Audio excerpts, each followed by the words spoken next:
ओम शांति। मधुबन की अपनी घर की ही खुशबू होती, तो चाहे नज़दीक में चक्कर लगा कर आते, चाहे दूर से चक्कर लगा कर आते, ऐसे ही लगता है कि बाबा की छत्र छाया में विशेष यहाँ पहुँच जाते। वैसे तो बाबा की छत्र छाया बेहद की है, जहाँ भी जाओ बाबा साथ है। परंतु जिस धरनी पर अव्यक्त बाप दादा की कितने वर्षों तक पधरामनी होती ही रही और बड़े बड़े संगठन के योग लगते रहे, उस धरनी का तो विशेष महत्व है ही। तो मुझे भी खुशी है कि इस बार जल्दी ही मधुबन पहुंचना हुआ, क्योंकि वैसे तो फरवरी में आना होता, परंतु इस बार एडजस्ट करके जल्दी आना हुआ। जो आजकल बाबा के अव्यक्त इशारे मिल रहे हैं, आप सब भी उन बातों पर पढ़ के धारण करके अभ्यास करते ही रहते होंगे, क्योंकि हर बात में अभ्यास के आधार पर ही उस बात को हम जीवन में अनुभव कर सकते। सुनना बहुत अच्छा, परंतु जितना उसका मनन चिंतन करके अपने जीवन में हम प्रैक्टिस करते, तो उसका हमें रिजल्ट का भी अनुभव होता। तो अभी थोड़े दिन पहले बाबा बेहद की वैराग वृत्ति के लिए कहते थे। तो आप सोचो कि दादा लेखराज को जिस समय साक्षात्कार हुआ, तुरंत ही बाबा को हर प्रकार से, संसार से, संबंधियों से, बिजनेस से, एक धक से बाबा को इतना वैराग आ गया, जो बिल्कुल अपनी संपूर्ण जीवन तन मन धन सहित शिव बाबा के सामने अर्पित करके फाउंडेशन बनाया दादियों का।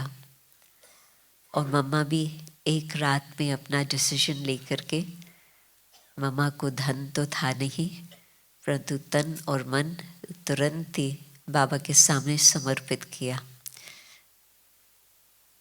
तो आप सोचो कि आज हमें अधिक ज्ञान है, क्योंकि उस समय तो आत्मा का परिचय कुछ कुछ था और चक्कर का नक्शा बाबा बताते थे, परंतु डिटेल में कुछ भी मालूम नहीं था। हाँ, स्वर्ग आने वाला है और सभी ने सोचा कि जल्दी में ही स्वर्ग आएगा। थोड़ा टाइम लग गया है, क्योंकि हम सब अभी तक भी पूरे तैयार नहीं है, परंतु बस मैं आत्मा हूँ और फिर साथ साथ मुझे देवता बनना है, और तीसरा सतयुग आने वाला है। शिव बाबा का भी अच्छी तरह से परिचय नहीं था, तो भी बहुत समय के बाद वो स्पष्ट होता रहा।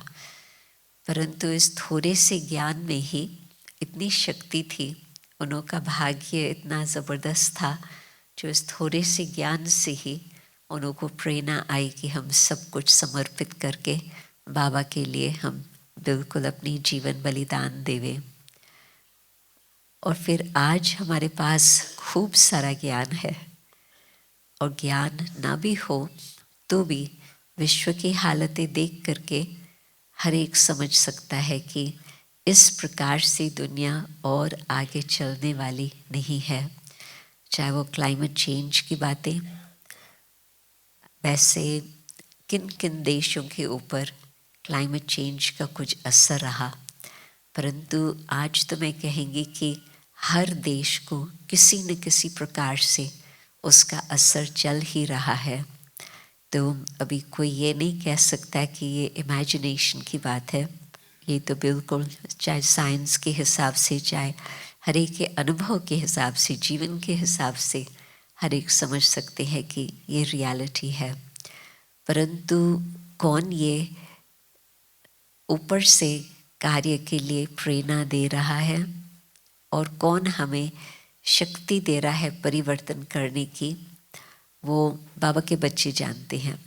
तो औरों के लिए तो ऐसे मैं समझती, जब ये स्थिति देखते हैं कि ये संसार कैसे चलेगा और उनके सामने कुछ उत्तर नहीं है, तो आजकल कौन सी बीमारी सबसे ज़बरदस्त बढ़ गई है?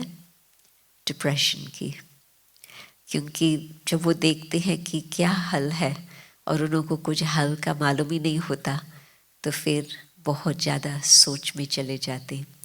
नौजवान भी आजकल विदेश में तो डिप्रेशन में चले जाते, और उनका डिप्रेशन, उसका नाम रखा है इको एंग्जाइटी, जो इन्वायरमेंट के संबंध से उनका बहुत चिंतन चल रहा है कि अभी क्या होगा।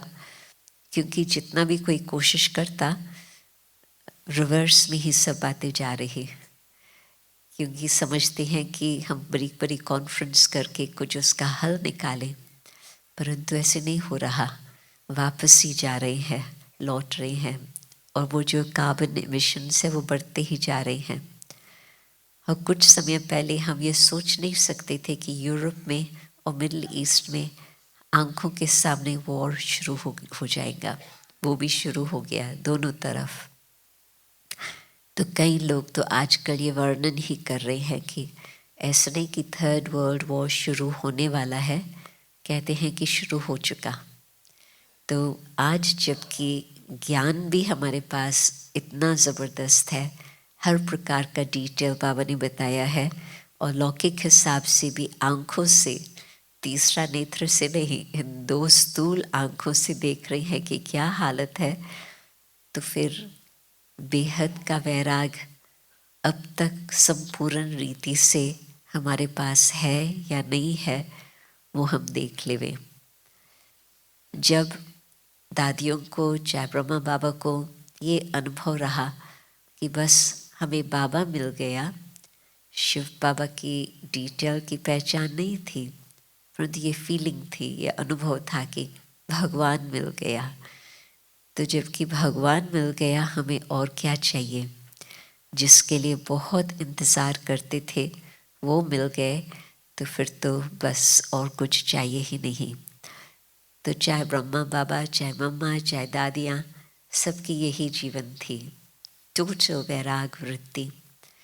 और जब दादियों के सामने प्रकृति दासी भी होने लगी, हमने देखा कि दादियों ने खुद अपने लिए कोई भी चीज़ स्वीकार नहीं की। आप लोगों ने यहाँ पर दादी शांतामणि, बड़ी दादी, इन्हों को तो बहुत नज़दीक से देखा, और हमने तो बहुत समय दादी जानकी के साथ समय बिताया। परंतु मैं दीदी मनमोहिनी को भी बहुत अच्छी तरह से उन्हों के भी संबंध में रही, तो उसका भी मैंने देखा कि जितना भी कोई कहे कि हम ये सुविधा देवे, हम ये देवे, वो स्वीकार करने के लिए तैयार नहीं होते थे। मुझे तो कुछ नहीं चाहिए, आपको शिव बाबा के लिए कुछ करना है तो वो आपकी खुशी, परंतु मुझे नहीं कुछ चाहिए। तो इतनी वैराग वृत्ति जो बिल्कुल यहाँ से बिल्कुल वो आत्माएं उपराम।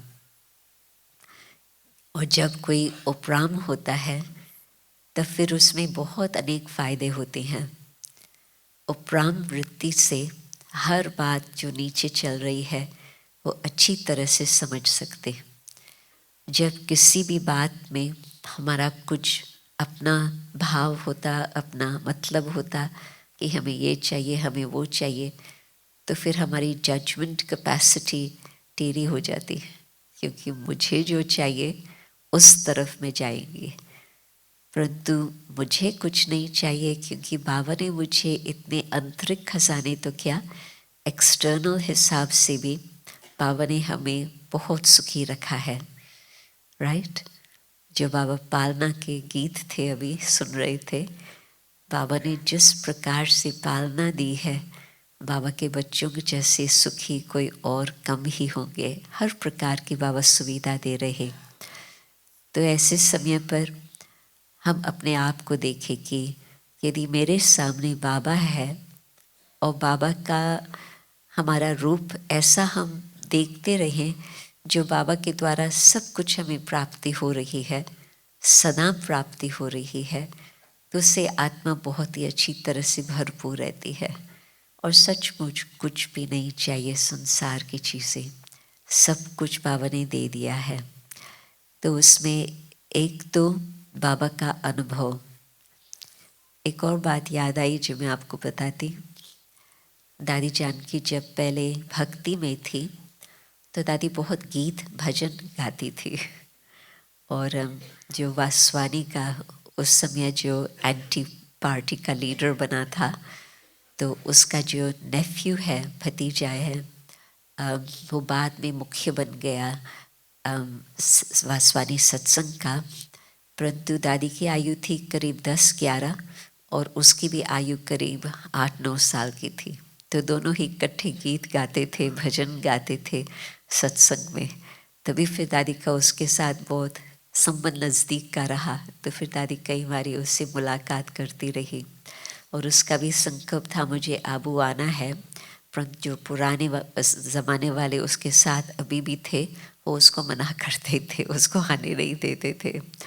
तो दादी जब ज्ञान में आई तो दादी का गीत गाना बंद हो गया। नेचुरली कोई ये नहीं सोचा अभी मुझे गीत नहीं गाना है, परंतु वो चेंज हो गया। तो दादी ने एक बारी बाबा से पूछा कि बाबा हमारा गीत क्यों बंद हो गया है। तो बाबा ने उसको कहा कि तुम्हें तो बहुत और ऊंची स्थिति धारण करनी है, और तो जो तुम्हारे अनुभव है दूसरे लोग उसके गीत गाएंगे।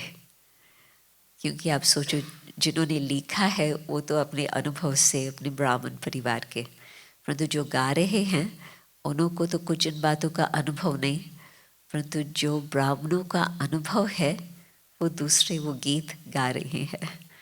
तो जो पालना का गीत है, बाबा ने कितनी सुंदर पालना दी है। कदम कदम पर वो अनुभव बिल्कुल इमर्ज रखे, फ्रेश रखें अपने पास। तो फिर हम सदा ही वो अप्रिशिएट करते रहेंगे कि अभी भी हमारी जीवन बहुत बहुत श्रेष्ठ है। हज़ारे तो क्या मिलियंस लोगों की जो जीवन है उसका बिल्कुल ही अलग हिसाब, और बाबा के बच्चों का तो बिल्कुल ऊपर की स्थिति। तो जब उपराम स्थिति होती तो फिर जो बातें हम नीचे देखते हैं बिल्कुल डिटैच होकर के उनको देख करके अच्छी तरह से परख सकते और निर्णय कर सकते कि अब हमें क्या करना चाहिए। और जब नीचे की स्थिति होती तो कहाँ न कहाँ खींचातान होती, चाहे इस तरफ का चाहे इस तरफ का। ऊपर की स्थिति तो यहाँ कोई भी बात खींच नहीं सकती और अच्छी तरह से वो हम निर्णय कर सकते। तो बाबा जो हमें बताते हैं कि अंत समय आपके सामने ऐसे घटनाएं आएंगी जो आपकी बुद्धि बिल्कुल स्थिर हो, कोई भी प्रकार की हलचल में ना आए, बिल्कुल स्थिर होकर के एक बाबा की याद रहे और मुझे क्या करना है उस समय शांति से वो हम कर सके। एक बहुत इंटरेस्टिंग पॉइंट थी रिसेंटली जिसमें बाबा ने ये कहा था कि कर्म इंद्रियों द्वारा बेशक हलचल हो परंतु मन और बुद्धि स्थिर हो। याद होगा आप लोगों को भी। किसको याद है ये पॉइंट रिसेंटली बाबा के? क्योंकि बिल्कुल कॉन्ट्रास्ट बाबा बता रहे हैं। तो आप सोचो कि उस समय मुझे क्या भागदौड़ करनी है मुझे मालूम नहीं है, मैं कहाँ होंगी, क्या हो रहा है, किस प्रकार से कुछ करना है, कुछ पता नहीं है और न कोई इतना डिटेल में जानने की आवश्यकता है।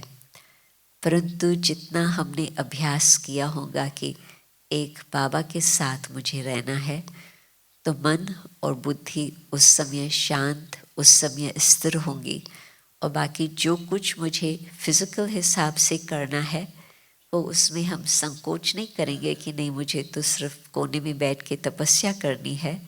नहीं, मेरे द्वारा जो कुछ बाबा को कराना है वो भी हम करते रहे, चाहे कर्म इंद्रियों द्वारा भाग दौड़ भी करनी पड़े, इट्स ओके।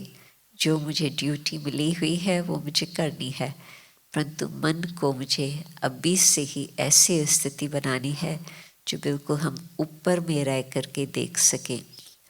क्योंकि अंत समय की जो सीन्स होंगी दुख दर्द वाली होंगी। हमें दुख नहीं होगा क्योंकि हमें पता है कि ये सब कुछ क्यों हो रहा है और उसका और आगे भविष्य क्या। यदि हमें पता नहीं होता तो हम भी उसी दुख के दुनिया में फंस जाते, परंतु हमें मालूम है कि ये सब समाप्त होकर के, ट्रांसफॉर्मेशन होकर के नया संसार अब आने वाला है, और उससे पहले हमें तो अपने घर जाना है।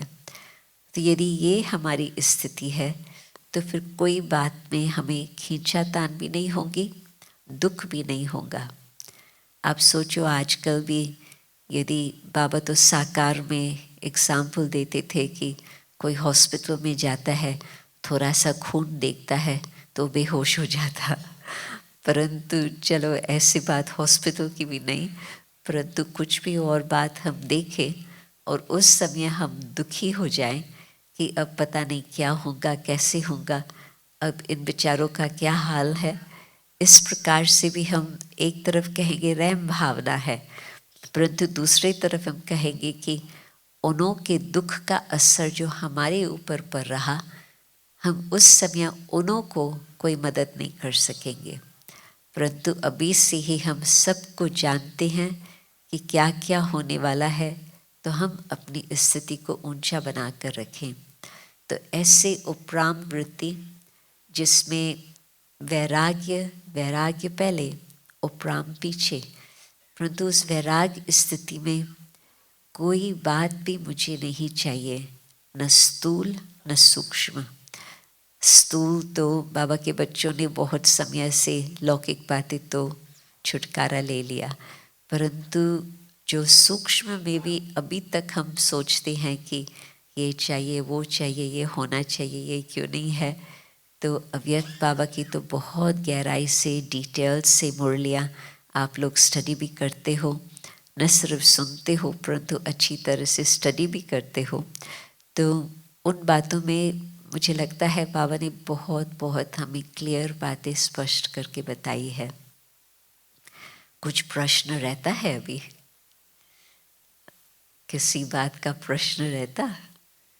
मुझे नहीं लगता है कि कोई बात का प्रश्न है। बिल्कुल हर बात बाबा ने एक्सप्लेन इतनी अच्छी तरह से कर ली है, जो हमें कभी भी ये और कोई संकल्प नहीं आता है कि अभी इसके बाद क्या, अभी इसके बाद क्या। नहीं, जानते हैं कि क्या हो रहा है और जानते हैं क्यों हो रहा है और आगे इसका नतीजा क्या होगा। तो इस हिसाब से जितना जितना हम अपने को उपराम रखते हैं तो उतना हमें बाबा की समीपता का अनुभव होता, क्योंकि जब तक कि यहाँ कहाँ न कहाँ कुछ न कुछ रिएक्शंस चल रही हैं, चाहे वो किसी से प्रभावित होना, चाहे वो किसी से कुछ और बात में धिक्कार होना, कुछ भी रिएक्शन चल रहा है, तो फिर बाबा के साथ वो जो मेरा संबंध नज़दीक का हो वो मुझे नहीं अनुभव होगा। परंतु इन बातों से न उस तरफ न नेगेटिव न पॉजिटिव, इन दोनों बातों से हम न्यारे बन गए, तो उस उपराम स्थिति में बाबा बहुत ही नज़दीक है और बाबा के साथ साथ अपना घर भी बहुत ही नज़दीक है, क्योंकि बुद्धि योग वहाँ लगा हुआ है। बुद्धि योग यहाँ किन बातों में कहाँ पर भी कुछ अटका हुआ नहीं है, परंतु बुद्धि योग वहाँ ही है।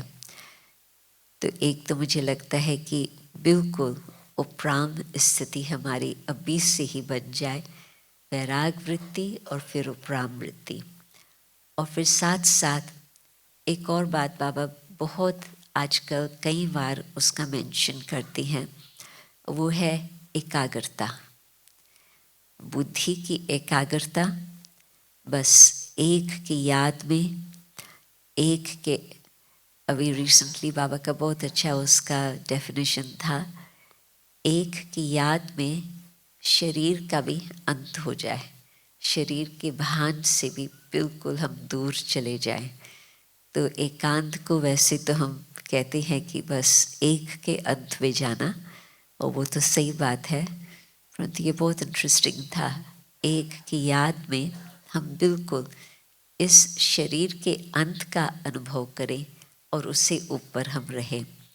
तो कहाँ तक हमारी बुद्धि अभी तक किन बातों में हलचल में आती है, आप ये अपना चार्ट खुद देख करके समझ सकेंगे कि किस बात में मुझे अधिक पुरुषार्थ करना है। बाबा कहते हैं कि मुरली एक आईना है। उस दिन बाबा ने कहा, तो मुरली को देख करके, मुरली को सुन करके हम अपने आप को भी देखें कि कहाँ तक जो बाबा कह रहे हैं हम वहाँ के कहाँ नज़दीक है या अभी बहुत दूर है। और यदि समीप है तो फिर तो बहुत भाग्य की बात, क्योंकि फिर उसमें जितना हमने पुरुषार्थ करके हम आगे बढ़े हैं उतना फिर बाबा की भी मदद हमें सदा मिलती रहती और बाबा हमें और लिफ्ट देते हैं आगे बढ़ने के लिए। तो हमें भी अपनी स्थिति ऐसे बना कर रखनी है जिसमें सहज सहज बाबा का आकर्षण हमें फील हो। तो हम अपने आप को देखें कि किस बात के कारण मेरी बुद्धि हलचल में आती और मेरा मन एकाग्र नहीं रह पाता। तो यदि अभी से ही हम उन बातों को चेकिंग करेंगे तो मुझे अपने लिए विश्वास रहेगा कि आगे चल कर के भी इस बात में मैं बिल्कुल पास ही रहूँगा। ऐसे नहीं कि पता नहीं मेरी स्थिति उस समय क्या होंगी, परंतु नहीं, मुझे विश्वास है, अपने में विश्वास है कि हाँ वो स्थिति हमारी सदा साथ रहेंगी। परंतु जब दूसरे भी कोई देखते हैं कि ये व्यक्ति बिल्कुल अपने रास्ते पर फिक्स है, एकाग्र चित्त से वो चल रहे हैं, तो औरों का भी उसमें विश्वास बैठता। यदि किसका देखते हैं कोई आज है कल दूसरी स्थिति है, तो उसमें विश्वास नहीं बैठता कि आगे ये मेरा साथी होगा कार्य के लिए या मुझे सहयोग मिलेगा या नहीं मिलेगा। तो पहले तो खुद अपने में विश्वास हो कि हाँ सब ठीक है, अंत तक ही ठीक रहेगा, परंतु औरों का भी ऑटोमेटिकली फिर उसमें विश्वास बढ़ जाता। तो कारण क्या होता स्थिति नीचे ऊपर होने के लिए? कहाँ न कहाँ कुछ न कुछ ऐसी एक दो बातें होती है, सब बातें नहीं, कई बातों में तो हम बहुत अच्छे चलते, परंतु चाहे कोई व्यक्ति है, चाहे कुछ सिचुएशन है, उसकी बात सामने आने से ही बुद्धि में कुछ पुरानी बातें याद आ गई, कुछ अभी संकल्प व्यर्थ चलते हैं, तो वो सब बातें हलचल को पैदा कर देते। तो हम अपने को देखें कि कौन सा व्यक्ति या किस बात के कारण बुद्धि में हलचल है, और यदि व्यक्ति है तो उसके लिए हम अपने को प्रोटेक्ट करें। जब मालूम है कि इसके साथ मुझे संपर्क में आना है तो पहले से ही एक, जैसे कि बाबा कहते हैं कि एक ज्योति का कार, बिल्कुल हम अपने को बाबा की लाइट से सराउंड करें, वो हमारी लाइट का प्रोटेक्शन होगा, बाबा की लाइट का। तो वो सामने आते भी, बातचीत करते भी कुछ उसका इम्पैक्ट नहीं होगा।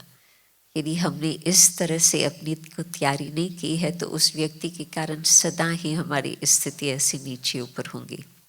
और कहाँ कहाँ कुछ सिचुएशन है तो वो सिचुएशंस भी आज एक है कल 10 आ सकती, तो वो सिचुएशंस भी ऐसे आती ही रहेंगी जब तक हम पूर्ण रीति से हम संपन्न नहीं बने हैं, उसको पार नहीं किया है।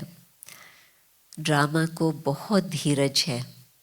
मैं ये क्यों कहती, क्योंकि मनुष्य टीचर होता तो एक बारी, दो बारी, 3 बारी समझा करके फिर छोड़ देता कि ये स्टूडेंट इतना इस बात को नहीं स्वीकार करता, ये बात नहीं समझता है, कोई हर्जा नहीं, चलो उसकी तकदीर वो जाने।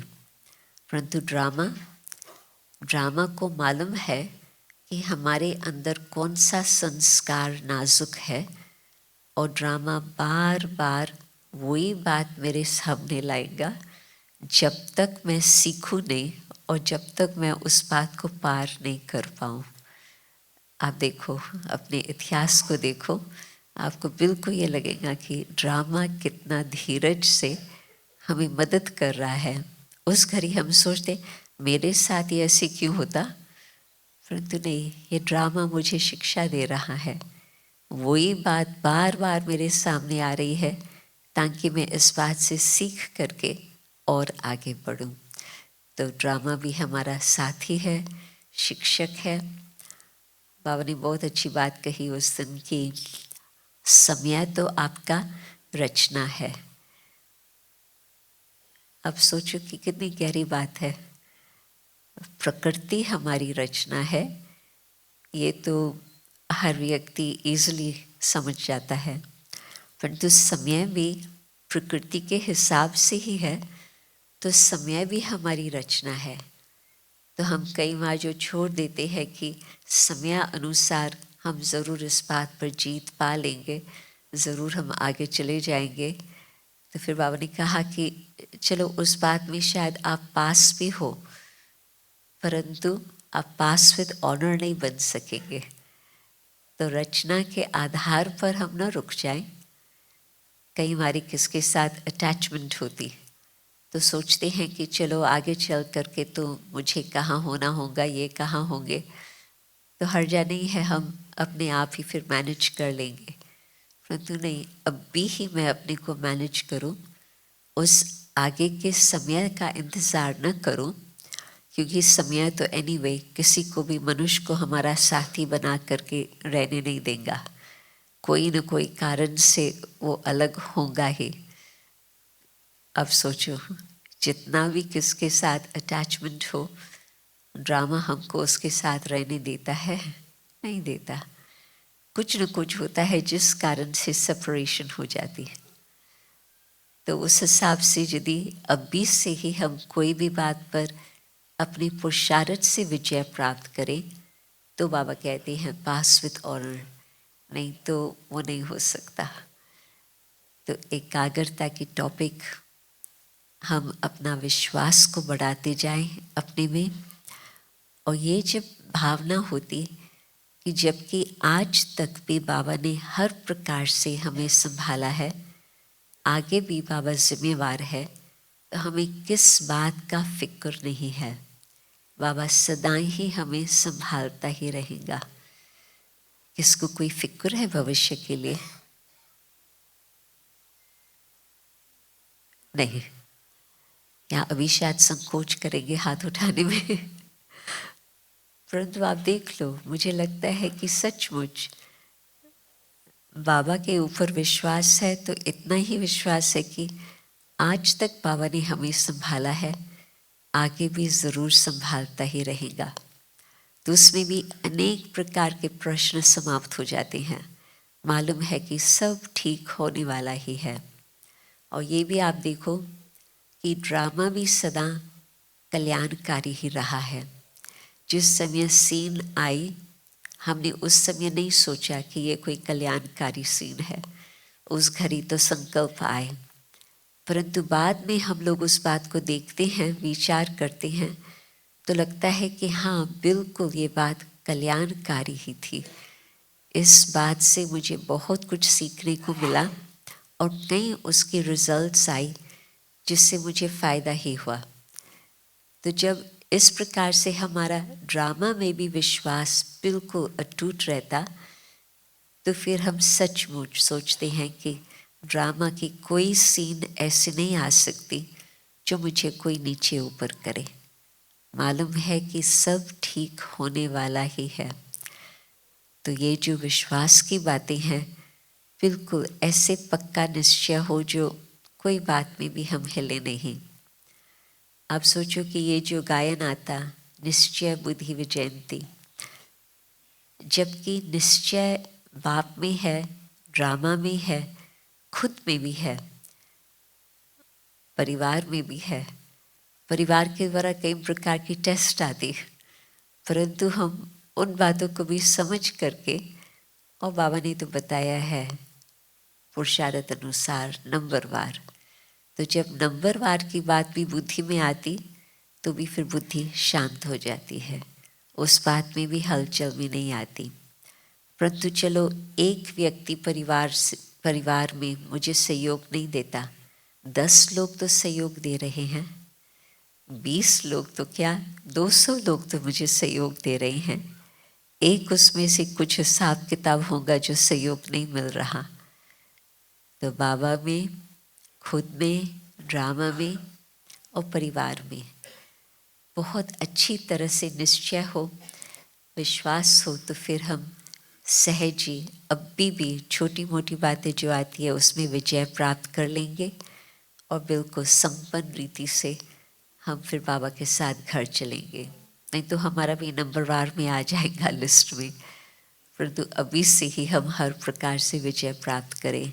और जो बाबा कहते हैं कि जिस तरह से दैवी गुणों की धारणा हो, वो जो दैवी गुण हमको मालूम है कि हमारे अंदर समाये हुए हैं, उनको अच्छी तरह से हम इमर्ज करें, ताकि फिर वो अभी से ही हमें भी पता चले कि हाँ, देवता बनना कोई बड़ी बात नहीं है, दैवी गुण हमारे अंदर है, बाबा के छत्र छाया से वही हमारे पास इमर्ज हो रहे हैं और बाकी और सब मर्ज होने का समय आ गया। बिल्कुल ऐसे मर्ज हो जाए जो फिर कलयुग लास्ट तक फिर वही गुण चले और लास्ट में शायद थोड़े समय के लिए वो कुछ न कुछ हिसाब किताब के कारण वो इमर्ज होते। 5000 वर्ष के चक्कर में ब्राह्मणों ने, मैं समझती, कोई ऐसे अशुद्ध कार्य नहीं किया होगा अंटिल कलयुग की अंतिम घड़ियों में। उस समय कुछ हिसाब किताब निकल आते, परंतु मोस्टली जो 4000 वर्ष से अधिक हमारे अच्छे अच्छे संस्कार बाबा ने अब हमें दिए हैं, वही हमारे साथ चलते ही रहेंगे और वही इमर्ज रूप में रहेंगे।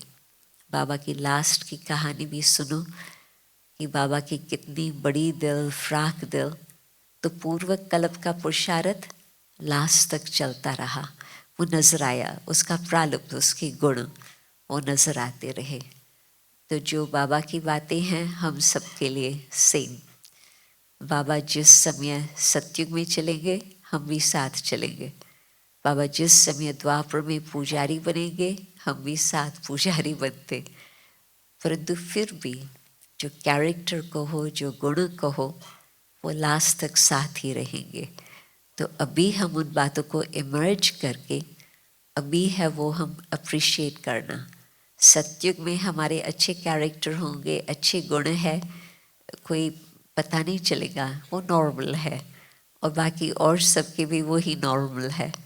परंतु अब जब हम देखते हैं कि बाबा ने हमारे अंदर किस प्रकार से परिवर्तन लाया है और किस तरह से हमारी जीवन बनाई है गुणों सहित, तो फिर हम अप्रिशिएट करते हैं कि बाबा बहुत आपकी कमाल है, बहुत आपने हमें सब कुछ दिया है, बहुत परिवर्तन हुआ है। तो ये सब बातें ध्यान पर हो और अपनी स्थिति एकाग्र बना कर रखें, उपराम बना कर रखें। तो जो बाबा चाहते हैं हम फरिश्ता रूप धारण करें। कई मुझे कहती है कि फरिश्ता रूप बहुत दूर लगता, परंतु नहीं, स्टेप बाय स्टेप पुरुषार्थ चलता रहेगा तो जो आज दूर लग रहा वो प्रैक्टिकल हमारे जीवन में नजर आएगा। तो बाबा के बच्चों के लिए फरिश्ता रूप, देवता रूप दूर नहीं, बिल्कुल सामने ही खड़ा है। हम सिर्फ वो देखें कि मुझे अभी आज किस प्रकार से कदम उठा करके वहाँ तक पहुँचना है। अभी तो आप सबके लिए टोली, बाकी सबसे खुशी हुई मिल करके। मैंने सोचा कि तुरंत ही पहले मिलना होता है तो अच्छा होता, फिर कोई कब मिलता कोई कब मिलता, परंतु सभी परिवार वाले अभी मिलते हैं तो एक बहुत अच्छा लगता। जी, ओम शांति।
आपके वरदानों में पल रहे हैं हम बाबा। आपके वरदानों में पल रहे हैं हम बाबा। हाथ देकर हाथ में चल रहे हैं हम बाबा। आपके वरदानों में पल रहे हैं हम बाबा। आपके वरदानों में पल रहे हैं हम बाबा।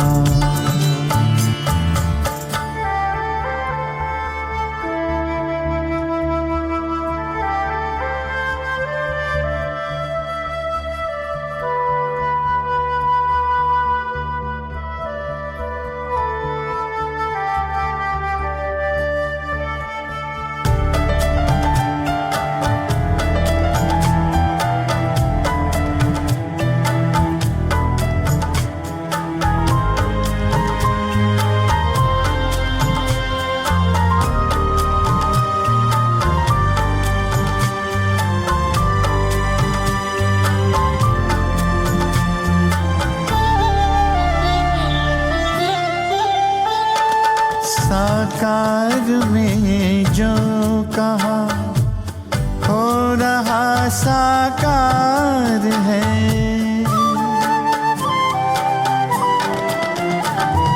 साकार में जो कहा हो रहा साकार है। मुस्कुराता आपके सपनों का संसार है। दीप बन आशाओं के जल रहे हैं हम बाबा। दीप बन आशाओं के जल रहे हैं हम बाबा। हाथ देकर हाथ में चल रहे हैं हम बाबा। आपके वरदानों में पल रहे हैं हम बाबा। आपके वरदानों में पल रहे हैं हम बाबा।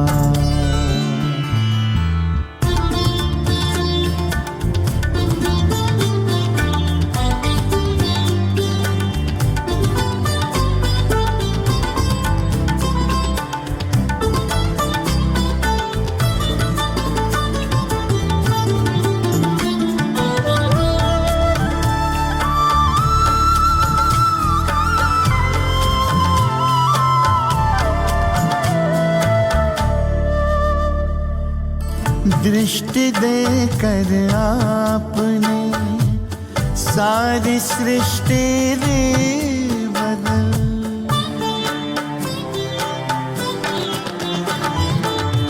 दृष्टि देकर आपने सारी सृष्टि रे बदल।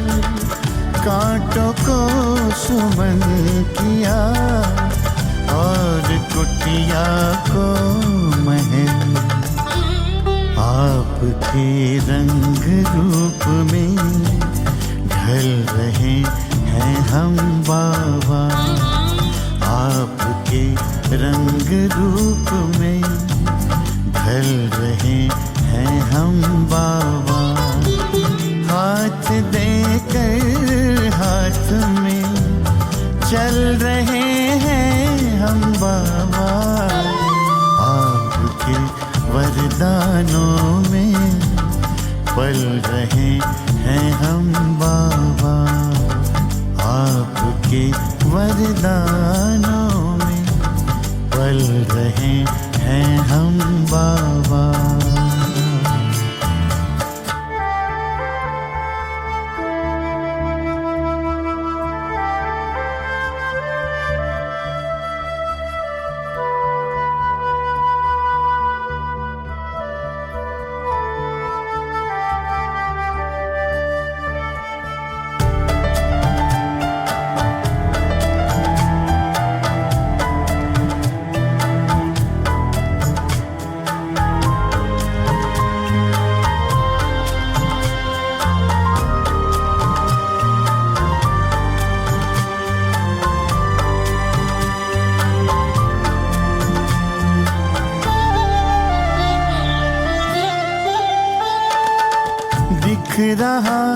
स्वर्णिम जहां आपके प्रकाश में।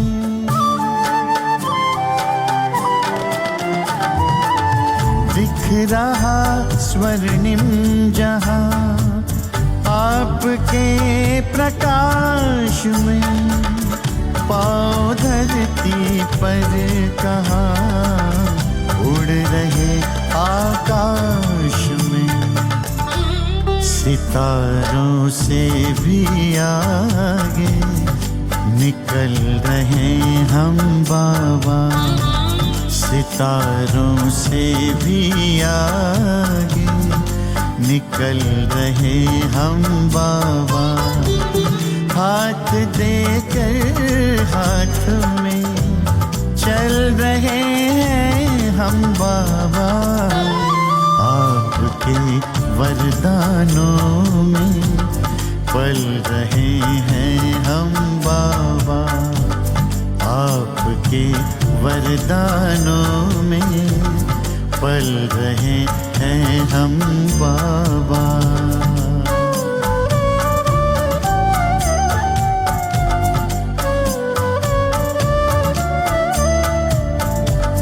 पल रहे हैं हम बाबा।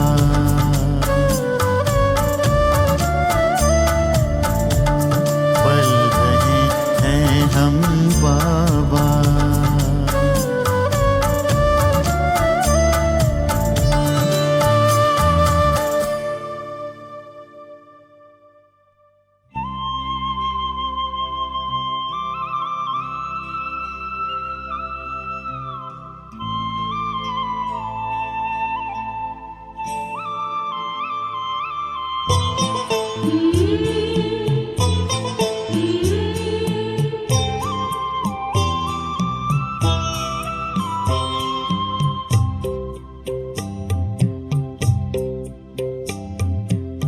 किन शब्दों में आपका धन्यवाद करें। किन शब्दों